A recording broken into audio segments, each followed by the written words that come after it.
Welcome back, Rohan and second graders. I am really excited to be working on the second part of our Mexican folk art animal project. You should have in front of you your drawing of the animals that we made last week. You will also need your ultra fine Sharpie marker and your fine Sharpie marker. And then you're going to want to have, and I'm going to kind of let you choose what you want to work with, but you're going to want to have some Crayola markers and then possibly some of our pastels that I sent home quite a while ago. You're going to want to have those available. You also could use oil pastels instead of just the regular chalk ones. We are going to be putting designs and patterns into our animals. We looked at quite a few different styled Mexican folk art animals. If you want to pull some examples up online to look at, you can do that. I want to show you, this was a bird project for the Mexican folk art that I did with another class. And I just want you to see the variety of colors that we have going and shapes. They should be very, very bright and very fun and festive. The one thing I want to point out is sometimes it's nice to just choose one or two or three colors that you stick with. And that kind of gives continuity, or it makes the whole bird look like it goes together. Continuity makes the whole, you have the kind of the same colors throughout the whole shape. So we do not have a bunch of birds. We have some fun lizards and a turtle and one bird, but you can decide how you want that to go. So as we get started on decorating and coming up with patterns for our animals, like I said, I want to encourage you to pull up anything that you might need for inspiration. You could do this in pencil first if you are concerned about what you're going to draw, or if you feel like you don't have a lot of really good ideas yet and you are uncertain. So I guess I'll start with my pencil as well, and then go back and add a marker to it, and that will kind of set us or put us into a position where we will really be able to make good choices about our patterns. My suggestion to you is just to kind of maybe watch some of the patterns that I do. You can put this video on pause at any time. You can just listen to some fun music and take your time being inspired by different patterns or designs you see around the house and work on this over a couple of days or the rest of the week. There is no rush and no particular way that you have to do this. Like I said, go ahead and make this just a really enjoyable time of making art. I'm going to start off with my bird, and I oftentimes, when I'm looking to make a pattern or a folk art pattern, I like to start with a simple shape, and I'm going to be putting this shape, it's going to create a line, but it's going to be a dotted line with a bunch of circles. And then from there, I'm going to pull shapes that come out of the ones that I have, and I'm going to be repeating them. So just a reminder that when we make a pattern, that means that that pattern is a repeat of a series of shapes and lines. You also can use color to do that same thing.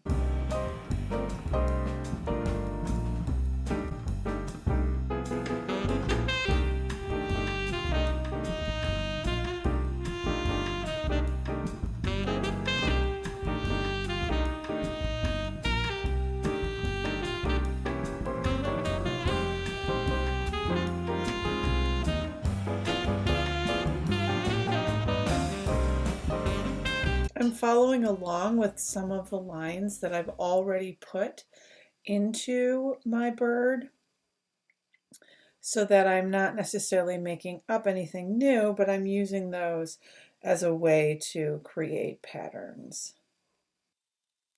I want to kind of see how this is looking before I start putting patterns on any more of my animals. So I'm going to take my ultra fine marker And when I go in and I am tracing some of my lines, this is my opportunity, if I don't like them, to slightly change them, because I can erase any of the pencil lines that I'm not particularly feeling, that are good. So I can definitely kind of adjust that as I go.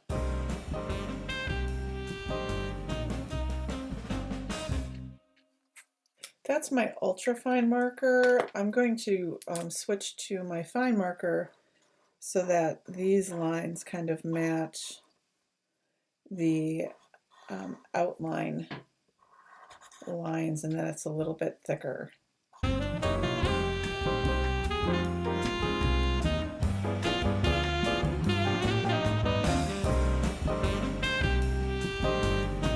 So as I put these in, I don't really like the shapes I put in between here. I feel as if those are too strong, it's too busy having if I trace those. So I'm gonna just go in with my really big eraser, and I'm gonna take out all the pencil lines that I have in so far, so you can kind of see what we're looking at.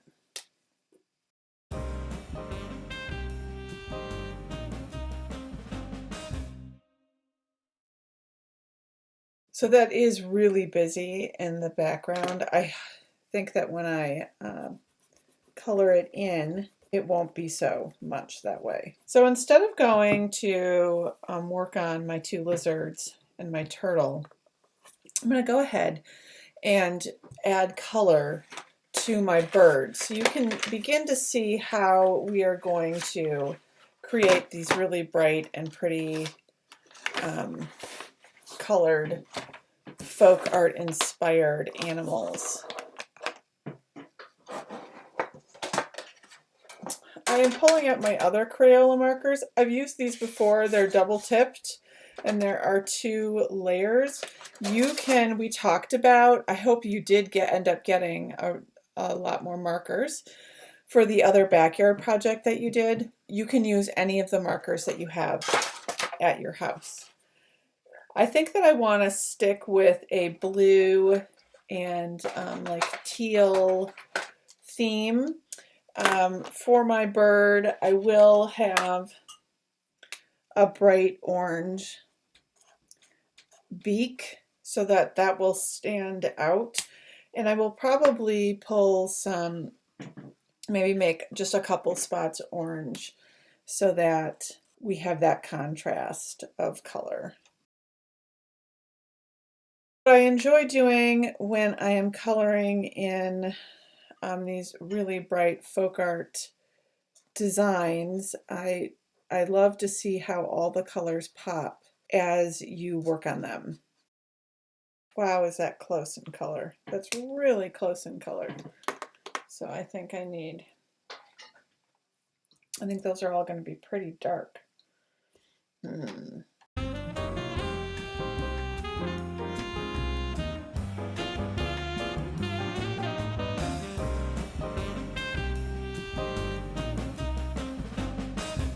I like the markers because they are so bright. And I know that second graders, you guys have been doing some really fun work with your bright colors. So this is what I think we're going to do. I'm going to suggest that you take out your watercolors. I am pulling out my watercolor pans that I've used before. You can just use your Crayola ones. Mine just look a little different. And I am going to be using a round brush, a round tip brush. You can use a medium or a small. And you just want to wet down your watercolors. Let's do the backgrounds of our birds in a watercolor. And then we'll go and work on top of that color with the marker for the extra detail. I think this will just keep it kind of interesting. And our paper is thick enough that it can handle it. And I like it because it really does fill in quickly. When you choose a color, like I said at the very beginning, sometimes it's nice to keep your color palette or the colors that you choose for one animal down to a limited quantity. So I'm changing up the blue so that there's a little bit of contrast, although it's kind of hard to see. It looks really close. That looks a little darker.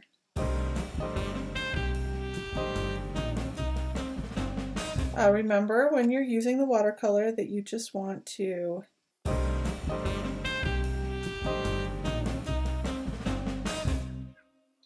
go ahead and you want to get your watercolors wet enough.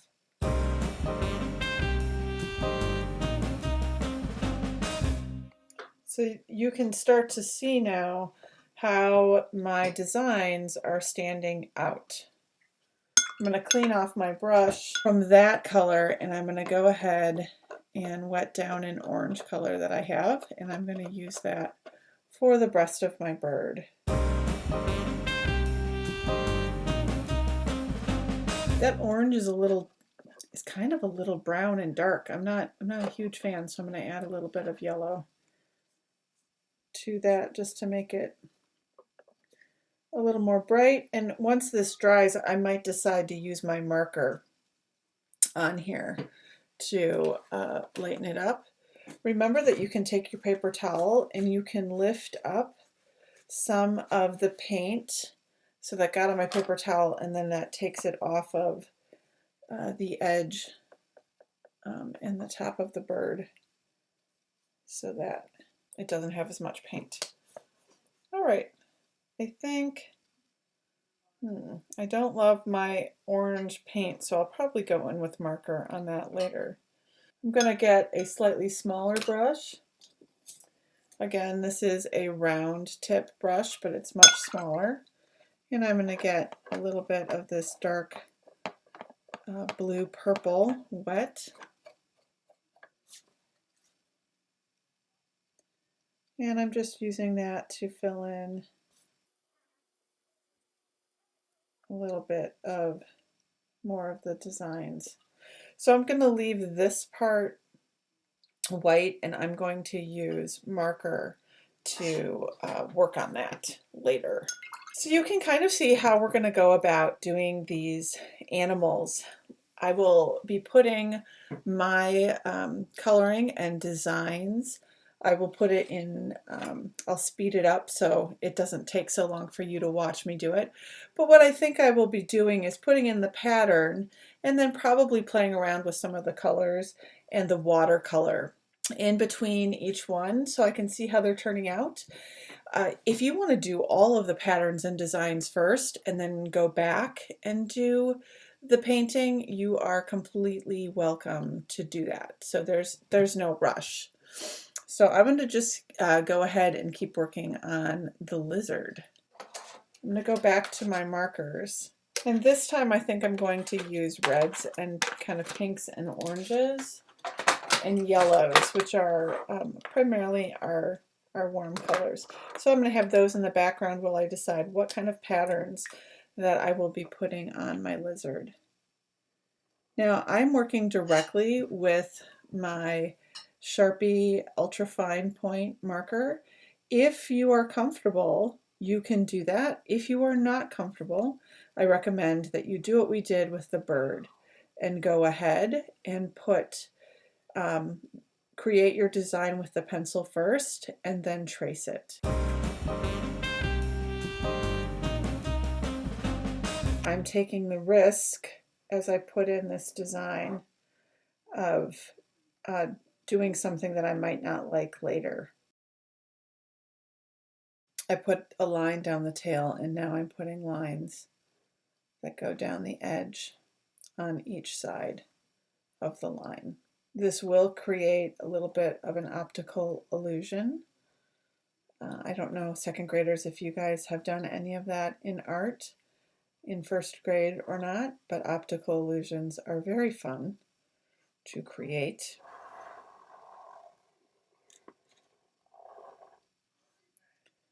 And that's where you make things look three-dimensional a little bit when they're flat.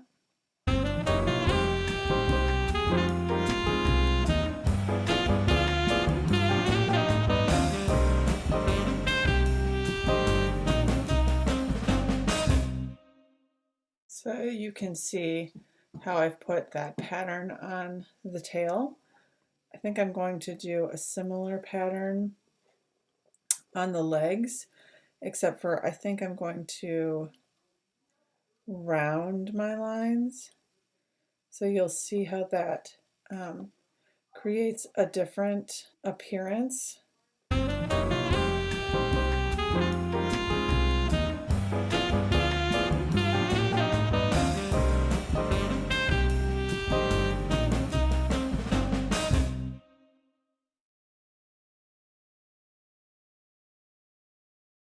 We'll put some lines on here for kind of his little nose. And I'm just putting in little circles on the interior of his nails.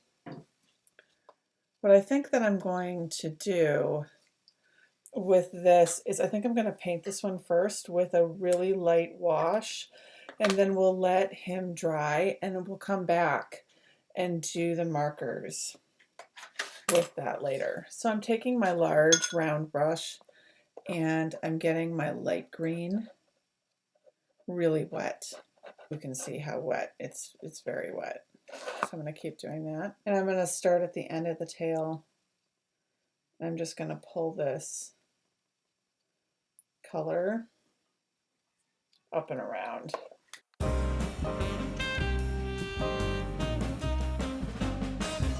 I am going to wet the green paint next to it. Now, if you have your Crayola and you only have one green, at the top of the paint pan, you can lift up some of the one color and your green, and you can add yellow, and that will make a lighter green. So you can see kind of how that differs. And I'm going to go in and I'm just adding that dark green to one side of the line. So you can kind of see what that does. I'm going to go back to my light green and use that. It's okay if it goes outside of your lines, because we'll be cutting these out and putting them on a dark sheet of paper.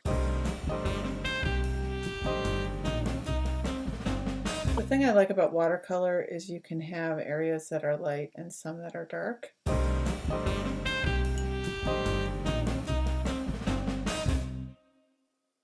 And that makes it kind of interesting.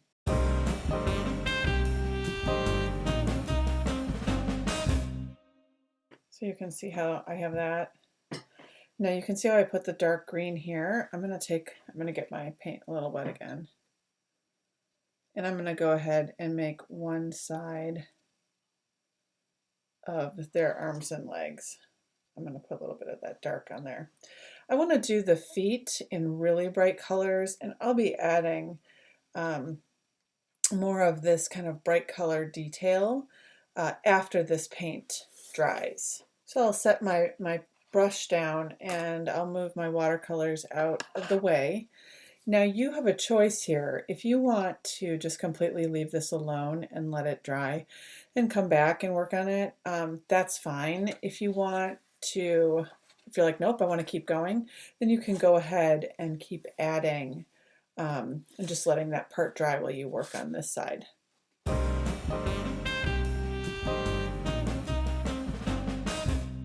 So I'm going to do those round lines on the tail this time. I did the straight ones, and I thought it would be fun to do the tail with the round ones instead to get a different look. You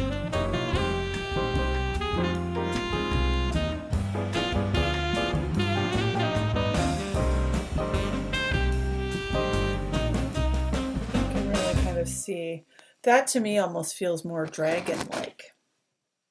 So that inspires me to think I want to do something that looks like scales on the leg And that is just a series of, again, these curvy lines that overlap each other, kind of like fish scales. I'm doing this without putting pencil on, but if you are uncertain about your lines and you would prefer to add pencil, I want you to feel free to go ahead and do that.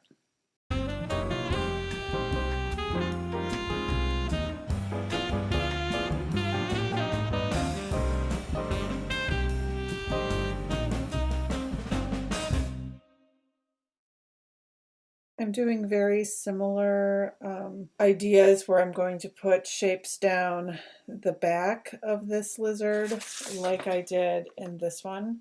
That one I made oval. This one I'm going to make more diamond shape. I'm going to double up the size of some of these and include some on the side of the belly.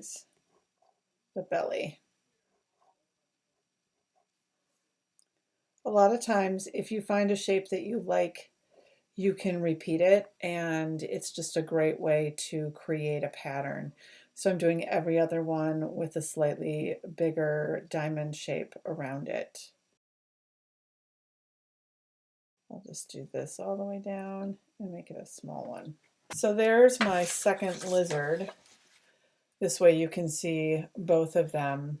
I'm looking at the time that it's taken me. I'm already at 35 minutes to actually do this. This video won't end up being that long because I will edit it faster, but it has actually taken me about 40 minutes to do this. So what I think I'm going to do is take a break, and we will finish this next week. So the last thing I'll do is I'll quick fill this in, and then next week we'll go ahead and we'll add details in marker to our animals, and we'll go ahead and finish off our turtle as well.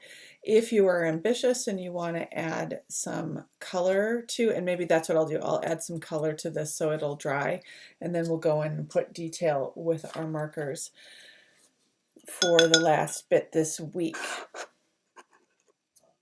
I'm going to go ahead and use that yellow again that I had, and I am really using my bigger round brush to do this as well. And I'm going to go ahead and I'm going to go over all of, yellow is such a light color, so I will be able to cover up any part on my lizard with any other marker colors really, because yellow is so light. But this helps to cover the rest of the body more quickly.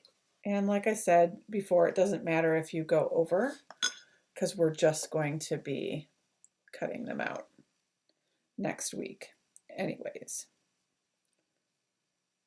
Oh, I'm really liking how those scales look. Those are very fun. I'm going back to that orangey color. It's not very orange, that's like a dirty yellow. Let's not use that. And I'm moving that orange color, getting it wet again, and I'm moving it to the center, as you can see, and I'm going to clean my brush and pick up some of my yellow that I just was using and add that to that orange to lighten it up just a little bit. And I'm going to do what I did on my other lizard. I'm going to do one side a little bit darker, and that will give it a little bit of dimension. And I'm going to just kind of tap the edges of the one side of the belly, side of the face. So this one actually is almost completely dry. So that's really exciting. That'll be ready for next week to add the details.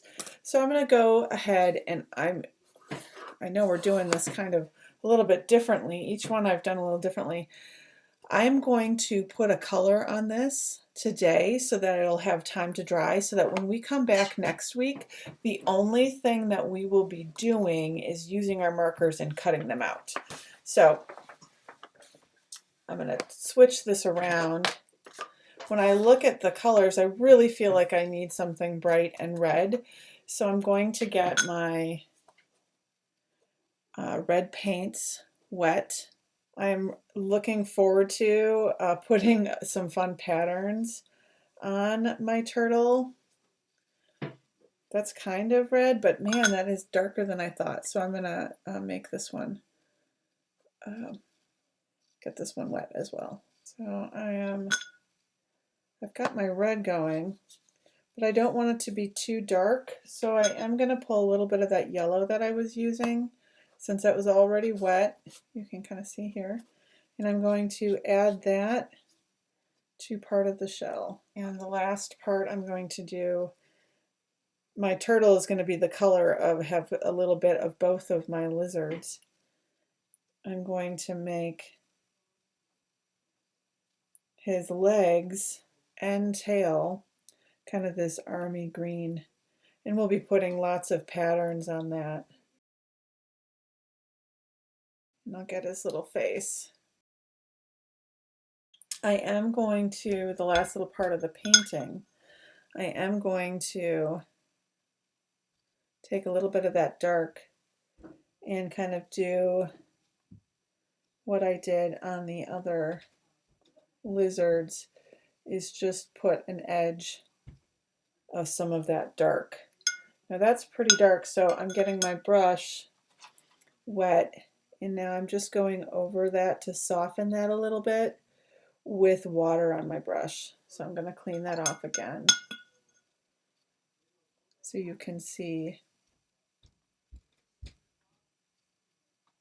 There we have it, what that looks like. So we're going to let these completely dry.